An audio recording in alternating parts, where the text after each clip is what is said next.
नमस्कार दोस्तों, कैसे हैं आप लोग। आपका स्वागत है मेरे YouTube चैनल पर। दोस्तों, आज की इस वीडियो में हम क्लास 12th की पॉलिटिकल साइंस का दूसरा अध्याय दो ध्रुवता का अंत पढ़ेंगे। जैसा कि मैंने आपको पिछली वीडियो में बताया था कि 1945 से लेकर 1991 तक दुनिया की दो महाताकतें यानी महाशक्तियों के बीच शीत युद्ध चला और उसी समय 1950 के दशक में शीत युद्ध अपने चरम पर था, जब दुनिया दो गुटों में विभाजित हो गई थी। जैसे कि आप जानते हैं, दूसरी दुनिया यानी दूसरी महाशक्ति सोवियत संघ। तो इस अध्याय में हम सोवियत संघ के बारे में विस्तृत जानकारी प्राप्त करेंगे। और बच्चों, ये चैप्टर आप लोगों के लिए बहुत महत्वपूर्ण है, क्योंकि सीबीएसई 6 मार्क्स का क्वेश्चन यहाँ से हर बार देती है। कुछ बेसिक क्वेश्चन है, आपको यहाँ पर ध्यान देना होगा और ये चैप्टर आपके लिए बेहद ज़्यादा आसान होने वाला है, इसलिए आप हमारी वीडियो को ध्यान से देखिए। तो जैसा कि मैं आपको चैप्टर शुरू करने से पहले मैं अध्याय का जो नाम है उसका अर्थ स्पष्ट कर देता हूँ। दो ध्रुवता का अंत। जैसे कि मैंने आपको बताया था कि जब दुनिया दो गुटों में बढ़ चुकी थी, एक अमेरिकी पक्ष में, दूसरा सोवियत संघ के पक्ष में। तो अब 1990 तक आते आते दो ध्रुवता का अंत हो चुका था, यानी एक महाशक्ति सोवियत संघ का विघटन हो चुका था। इस अध्याय में हम सोवियत संघ का निर्माण कैसे हुआ, सोवियत संघ की क्या विशेषताएं थी और सोवियत संघ का विघटन कैसे हुआ, सोवियत संघ के विघटन के परिणाम क्या निकले, इत्यादि प्रश्नों पर विस्तार से चर्चा करेंगे। और जैसे ही हम तीसरे अध्याय में आएंगे तो उसमें हम बात करेंगे अमेरिकी वर्चस्व की। ठीक है ना दोस्तों। तो फिलहाल इस अध्याय को हम शुरू करते हैं। जैसे ही आप परिचय देख रहे हैं, इस अध्याय में हम देखेंगे कि किस प्रकार सोवियत संघ का पतन हुआ और सोवियत संघ के पतन के बाद विश्व में किस प्रकार देशों के मध्य शक्ति संबंध बदले। तो दोस्तों, आप लोगों को ध्यान रखना है, इस अध्याय का सबसे महत्वपूर्ण क्वेश्चन है सोवियत संघ का विघटन कैसे हुआ, क्यों हुआ, या सोवियत संघ के विघटन के कारण। दोस्तों, बहुत ही कीमती क्वेश्चन है। अगर आप ये क्वेश्चन भी तैयार कर लेते हैं तो आप समझ लेना कि आपका काफ़ी हद तक ये चैप्टर कंप्लीट हो जाता है। ठीक है दोस्तों। तो सबसे पहले मैं आपको शुरू में बताऊंगा कि सोवियत संघ का निर्माण कैसे हुआ, यानी हमें फिर विश्व युद्ध से पहले जाना पड़ेगा। तो मैं आपको सबसे पहले सोवियत संघ के निर्माण के बारे में बताता हूँ। जैसा कि आप स्क्रीन पर देख पा रहे हैं, सोवियत संघ का निर्माण। सोवियत संघ 1917 की रूसी क्रांति के बाद अस्तित्व में आया है। यह क्रांति व्लादिमीर लेनिन, रूसी क्रांति के नायक, के नेतृत्व में पूंजीवाद के विरोध में हुई थी। Vladimir Lenin Bolshevik communist party के संस्थापक भी थे। देखिए दोस्तों, आप दो पॉइंटों के माध्यम से मैंने आपको बताया कि 1917 में रूस के अंदर एक परिवर्तनकारी क्रांति हुई, जिसे रूसी क्रांति के नाम से जाना जाता है। दोस्तों, इतिहास में ऐसी बहुत सारी क्रांतियों के बारे में वर्णन किया गया है, जिससे पूरा विश्व एक नए दौर से गुजरा। जैसे कि आपने 9th या 10th क्लास में फ्रांस की क्रांति के बारे में पढ़ा होगा, अभी आप 12th क्लास में 1857 की क्रांति में पढ़ा होगा। ठीक है दोस्तों, क्रांति का मतलब होता है एकदम से आया परिवर्तन। इसी प्रकार से 1917 में रूस के अंदर वहाँ के जार शासक, ध्यान रखना दोस्तों, रूस के जो शासक थे उन्हें जार कहा जाता था। तो वहाँ के श्रमिक और मजदूर वर्ग ने जार शासकों के खिलाफ एक व्यापक स्तर पर क्रांति करी। व्लादिमीर लेनिन के नेतृत्व में बोल्शेविक पार्टी की स्थापना हुई, जो बाद में आगे चलकर कम्युनिस्ट पार्टी के नाम से जानी गई। इस कम्युनिस्ट पार्टी ने जार शासकों के खिलाफ व्यापक स्तर पर हिंसा की और उसके बाद जार शासकों का तख्तापलट कर दिया। उसके बाद समाजवादी खेमे के रूप में सोवियत संघ का निर्माण हुआ। रूस के साथ 15 अन्य गणराज्य थे। रूस प्लस अन्य गणराज्य मिलकर सोवियत संघ का निर्माण करते हैं। तो आप लोग ध्यान रखना, रूस या सोवियत संघ एक नहीं है। ये कह सकते हैं हम लोग कि सोवियत संघ का जो उत्तराधिकारी जो था वो रूस ही था, लेकिन आपको जानना पड़ेगा कि सोवियत संघ के अंदर अकेला रूस नहीं था, उसके साथ 15 गणराज्य और भी थे। ठीक है। उसके बाद आप लोगों को ये ध्यान रखना है कि रूस की क्रांति किसके नेतृत्व में हुई। तो मैंने बताया आपको व्लादिमीर लेनिन। ठीक है। उसके बाद क्वेश्चन ये बनता है कि रूस की क्रांति हुई क्यों। ठीक है दोस्तों, जैसे कि मैंने शुरुआत में ही आपको बताया था कि वैश्विक स्तर पर उस समय दो विचारधाराओं का प्रभाव था। पहली विचारधारा थी पूंजीवाद, दूसरी विचारधारा थी समाजवाद।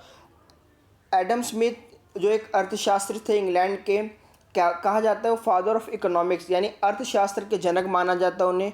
ठीक है, इसी तरीके से समाजशास्त्र के जो जनक यानी कार्ल मार्क्स को माना जाता है। और रूसी क्रांति भी कार्ल मार्क्स के सिद्धांतों के आधार पर ही हुई, क्योंकि जो समाजवादी लोग होते हैं वो पूंजीवाद के विरोधक होते हैं, और समाजवादी यानी कार्ल मार्क्सी जो लोग होते हैं, जो मार्क्सिस्ट होते हैं, मार्क्सवादी जो लोग होते हैं, वो क्रांति के पक्ष में होते हैं। ठीक है, अभी तो आने वाली वीडियो में मैं आपको समाजवाद और पूंजीवाद के बारे में और विस्तृत जानकारी दूंगा। फिलहाल के लिए आप इतना ध्यान रखिए। ठीक है दोस्तों, तो इस तरीके से रूसी क्रांति के बाद यानी पूंजीवाद के जो विरोध में क्रांति हुई थी, इस तरीके से सोवियत संघ अस्तित्व में आ जाता है। उसके बाद आप लोगों को याद होगा सोवियत संघ 1939 से लेके 1945 तक सेकेंड वर्ल्ड वॉर में भाग लिया था और विजेता शक्ति के रूप में उभरा। ठीक है दोस्तों, 1945 से लेकर विभिन्न कम्युनिस्ट नेताओं ने सोवियत संघ पर शासन किया और फाइनली 1990 आते आते तक सोवियत संघ का विघटन हो चुका था। ठीक है दोस्तों, अब अगला पॉइंट देखते हैं हम, सोवियत प्रणाली क्या थी। देखो दोस्तों, आपका 6 मार्क्स में या 2 मार्क्स में या 4 मार्क्स में क्वेश्चन आता है सोवियत प्रणाली क्या थी, यानी जब ये सोवियत पार्टी बनी थी या सोवियत गणराज्य बना था तो इनके सिद्धांत क्या थे। क्योंकि जब कोई भी संस्था या देश अस्तित्व में आता है तो कुछ एक आध सिद्धांतों पर वो आधारित होता है, तो उसी को हम कहते हैं सोवियत प्रणाली, यानी सोवियत सिस्टम क्या था। तो यहाँ आपको मैंने 2-3 पॉइंटों के माध्यम से समझाने का प्रयास किया है। जैसे कि आप स्क्रीन पर देख रहे हैं, सोवियत प्रणाली समाजवाद व समतामूलक समाज के आदर्शों से प्रेरित थी। यानी इसका मतलब है कि सोवियत प्रणाली समाज में समानता के सिद्धांत पर आधारित थी। इनका मानना था कि पूंजीवाद एक ऐसी व्यवस्था होती है जो असमानता को जन्म देती है। कार्ल मार्क्स का भी मानना यही था कि पूंजीवाद असमानता को जन्म देता है, इसलिए समाज में समानता को स्थापित करने के लिए रूसी क्रांति का आना बेहद जरूरी था। और सोवियत प्रणाली का जो मुख्य बिंदु जो था या जो मुख्य जो पॉइंट था वो समतामूलक समाज ही था, यानी समाज कल्याण पे ज़्यादा से ज़्यादा जोर देना। ठीक है दोस्तों, उसके बाद सोवियत प्रणाली में कम्युनिस्ट पार्टी उसका केंद्र बिंदु थी, जिसमें किसी और राजनीतिक दल या विपक्ष की जगह नहीं थी। ठीक है दोस्तों, जब 1917 के बाद सोवियत संघ अस्तित्व में आया तो उस समय बोल्शेविक क्रांति जो आगे चल के कम्युनिस्ट पार्टी बनी, बोल्शेविक पार्टी जो व्लादिमीर लेनिन के नेतृत्व में बनी थी, वो आगे चल के कम्युनिस्ट पार्टी बनी। और आपको मैं बता देता हूँ, शायद आप लोगों ने पढ़ भी लिया होगा कि सोवियत संघ के अंदर सिर्फ एक ही पार्टी का शासन था जिसका नाम था कम्युनिस्ट पार्टी। ठीक है दोस्तों, बाद में 1920 के दशक के बाद विश्व के अन्य भागों में कम्युनिस्ट पार्टी का प्रभाव बढ़ता गया। इसी तरीके से 1920 के दशक में भारत में भी कम्युनिस्ट पार्टी का उद्भव हुआ, जिसका नाम CPI यानी कम्युनिस्ट पार्टी ऑफ इंडिया, भारतीय कम्युनिस्ट पार्टी। ठीक है, आगे हम आने वाले अध्याय में इसकी चर्चा करेंगे। तो इस तरीके से सोवियत प्रणाली के अंदर एक ही पार्टी का शासन था और उसमें दूसरे किसी भी दल को किसी भी प्रकार का कोई महत्व नहीं था। ठीक है दोस्तों, थर्ड पॉइंट देखिए आप लोग, राज्य व पार्टी को प्राथमिक महत्व दिया गया था। ठीक है दोस्तों, आप लोग ध्यान रखना कि सोवियत संघ के अंदर दो चीज़ें बहुत ज़्यादा मेन थी। पहला राज्य का मेरा यहाँ से मतलब है पूरा सोवियत संघ, क्योंकि मैंने आपको सबसे पहले बताया कि सोवियत जो प्रणाली थी वो समतामूलक समाज यानी वो समानता पर विश्वास रखती थी, तो इसीलिए राज्य का प्रत्येक व्यक्ति उनके लिए महत्व रखता था। और पार्टी, क्योंकि जितना भी कम्युनिस्ट पार्टी का जो शासन था या सोवियत संघ का जो शासन था वो पार्टी के द्वारा चलाया जाता था, इसलिए सर्वोपरि जो मान्यता जो थी वो कम्युनिस्ट पार्टी की होती थी। ठीक है दोस्तों, तो अगर क्वेश्चन आए तो आप इन पॉइंटों के आधार पर सोवियत प्रणाली को समझा देना। अब हम आगे और डिटेल देखते हैं। जैसा कि आप अगला क्वेश्चन देख रहे हैं, सोवियत प्रणाली की विशेषता। देखिए दोस्तों, ये क्वेश्चन भी बहुत कीमती है आपका।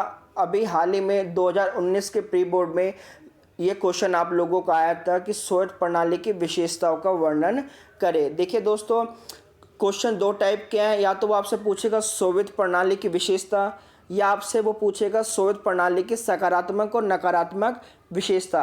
अगर वो सकारात्मक या नकारात्मक जैसे शब्द मेंशन करता है तो आपको सकारात्मक और नकारात्मक तरीके से ही लिखना होगा, नहीं तो आप किसी भी 4 विशेषताओं के बारे में लिख दें, आपको नंबर मिल जाएंगे।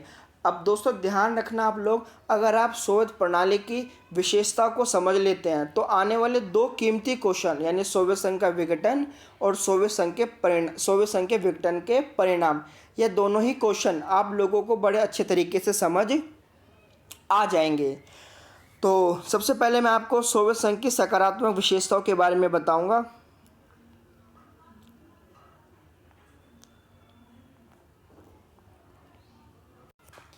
तो जैसा कि यह आप लोग स्क्रीन पर देख पा रहे हैं, तो सबसे पहले मैं आप लोगों को सकारात्मक विशेषताओं के बारे में बताऊंगा।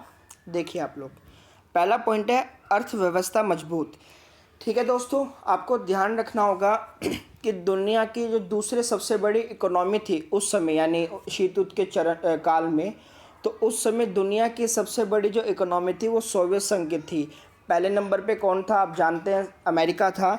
लेकिन दुनिया में जो सबसे बड़ी जो दूसरी इकोनॉमी थी वो सोवियत संघ की थी। आप इससे पता लगा सकते हैं सोवियत संघ कितना प्रभावशाली देश उस समय रहा होगा। उसके बाद दूसरा पॉइंट विशाल संसाधन। जैसे कि दोस्तों आप जानते हैं कि रूस आज का दुनिया का क्षेत्रफल के मामले में दुनिया का सबसे बड़ा देश है।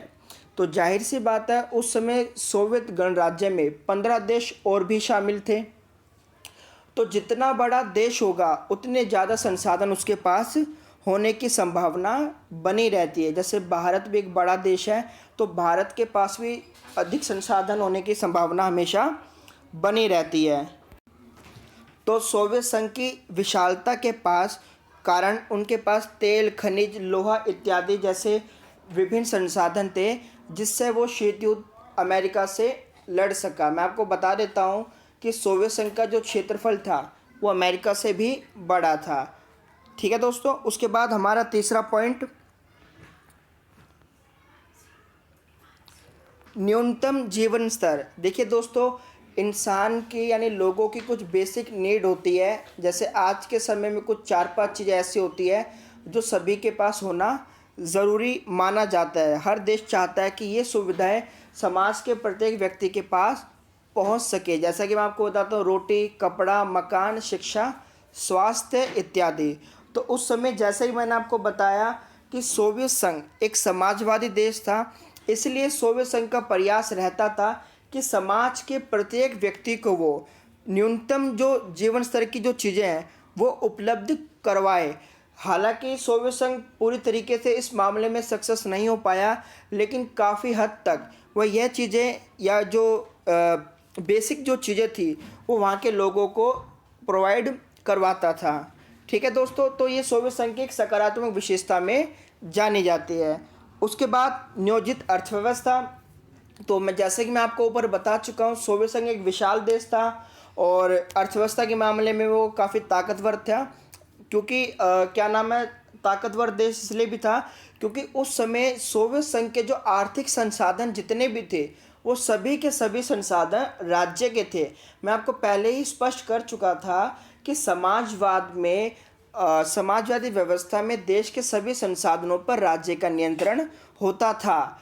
तो इसी वजह से सोवियत संघ के जो एक व्यवस्था जो थी, जो अर्थव्यवस्था जो थी, वो राज्य के कंट्रोल में थी। इस तरीके से मैं आपको एक उदाहरण देता हूँ कि सोवियत संघ नियोजित अर्थव्यवस्था किस प्रकार से थी। जैसे कि मैं आपको बताता हूँ, आपने नाम सुना होगा कि भारत में पंचवर्षीय योजनाएं चलती है। यानी सरकार एक 5 साल का एक टारगेट लेती है और सरकार का पूरा फोकस उन्हीं कार्यों पर लगा रहता है। जैसे कि आपको शायद याद होगा कि भारत की पहली पंचवर्षीय योजना 1951 पे आई थी, जो कृषि पर आधारित थी। तो ये जो हमने पंचवर्षीय योजना का जो सिद्धांत जो कॉपी किया है वो हमने सोवियत संघ से ही लिया था। इस बात को भी आप ध्यान रखना। उसके बाद दोस्तों हमारा 5वां पॉइंट, ठीक है, संचार प्रणाली उन्नत। देखिए दोस्तों, सोवियत संघ जितना बड़ा देश था या जितना विशाल देश था, उसके बावजूद भी सोवियत संघ की संचार प्रणाली बेहद उन्नत किस्म की थी, क्योंकि यहाँ के दूर दराज के इलाके भी आपस में रेलवे, बस, परिवहन के माध्यम से आपस में जुड़े हुए थे। दोस्तों, संचार प्रणाली किसी भी देश की एक विशेषता होती है। जब सभी लोग संचार के माध्यम से जुड़े होते हैं तो देश अपने विकास के चरम तक पहुंच सकता है। क्योंकि दोस्तों, आपको मैंने बताया था कि जो बेसिक चीज़ें हैं वो सरकार इन्हीं परिवहन साधनों की मदद से लोगों के पास पहुंचाती थी। ठीक है दोस्तों। उसके बाद 6 पॉइंट, उपभोक्ता उद्योग अच्छा। इसका मतलब ये था दोस्तों, तो सोवियत संघ में जिस प्रकार का भी उत्पादन होता था वह सभी उत्पादन सोवियत संघ के भीतर ही होता था। सोवियत संघ किसी भी दूसरे देश से किसी भी प्रकार का कोई माल नहीं मंगाता था। तो इससे पता चलता है कि सोवियत संघ किस प्रकार से उत्पादन किया करता था। ठीक है दोस्तों, तो आज मैंने आपको इस वीडियो में सकारात्मक विशेषताओं के बारे में बताया है। अगली वीडियो में मैं आपको नकारात्मक विशेषताओं के साथ सोवियत संघ के विघटन के कारण बताऊंगा। तो आज के लिए इतना है दोस्तों। अगर आपको ये वीडियो पसंद आई हो तो आप हमारे चैनल को सब्सक्राइब करें, लाइक करें। जय हिंद, जय भारत।